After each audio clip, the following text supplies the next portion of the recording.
we hired a really good stunt coordinator, Vic Armstrong. I mean, he's like kind of famous in that business. He pretty much took care of it. I always like kind of told him what I wanted roughly, and then he worked it out with these guys. You like that? Did you like that, boy?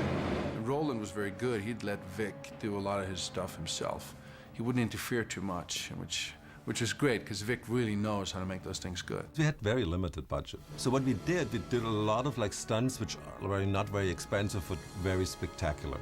The first one was when they rappel down the Hoover Dam. Everybody always said like it's impossible to shoot there, and somewhat like we made it happen.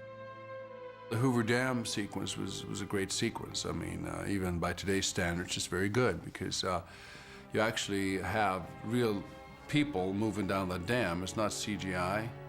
Like, these are real guys. Going down forward with special techniques, and then the stunt cut there. On the arrival, the actors took place, and we crack heads and kick butt.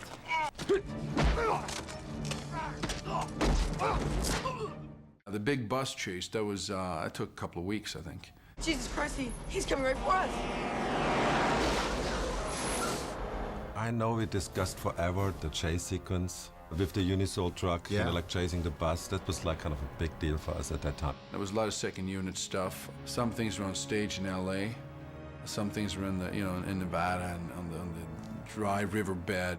Are we having fun yet? It's very tedious, and you're hanging there doing it, a million times, throwing grenades, firing the gun.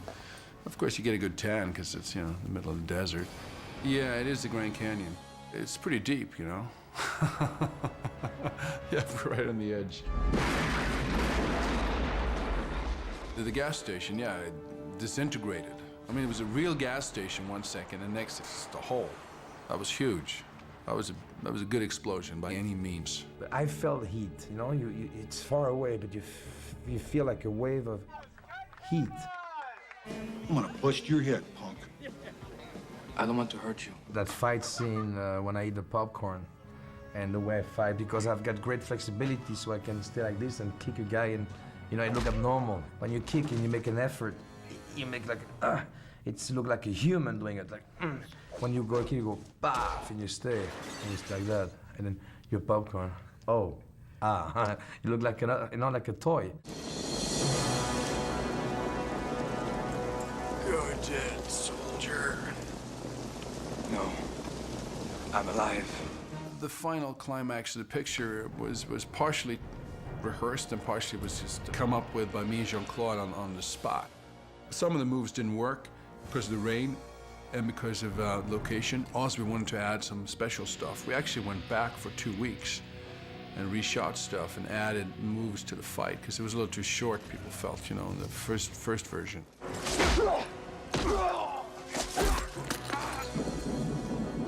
Yeah, Jean-Claude had his, signature spin kicks and jump kicks. I kind of felt that I wanted to show some brute strength, kind of throwing him through walls and things of this nature. It's a nice balance of styles there, I think. You're discharged, Sarge. Universal Soldier, well, it defines an era. It's when I met my wife. It's when I got into my own a little bit as an actor, because I was challenged with a role where I was trying to do something with it beyond the obvious. It's a good memory of working with Jean-Claude and Roland Emmerich, and of the good old 90s. We had a great time making it. I think we got an enormous amount on the screen for very little money. And I think the film holds up pretty well. I mean, I'm always surprised that the jokes still work, that the essential structure of it still works. And I definitely think it's Jean-Claude's best film. That movie did have a big impact on my career, on everything. It felt good because my lawyer told me at the time, and he said, you'll see if a guy like you can go into a studio picture, look like, DP-wise, lighting-wise, special effect, truck, Grand Canyon, USA look, you will be a movie star. So I did my best, I play what I was asking to play, and after that, I took off to big numbers. The movie was really successful.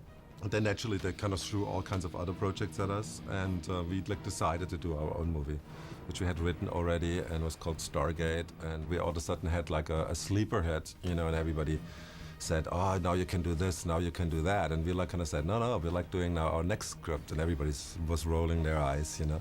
And there was Independence Day. When you look at the lighting of that film, the freshness of the concept, the clothing, that special truck, it's one of my best movies. Entertaining, it's Van Damme in his young age, having fun, and with all those guys, it's a great film.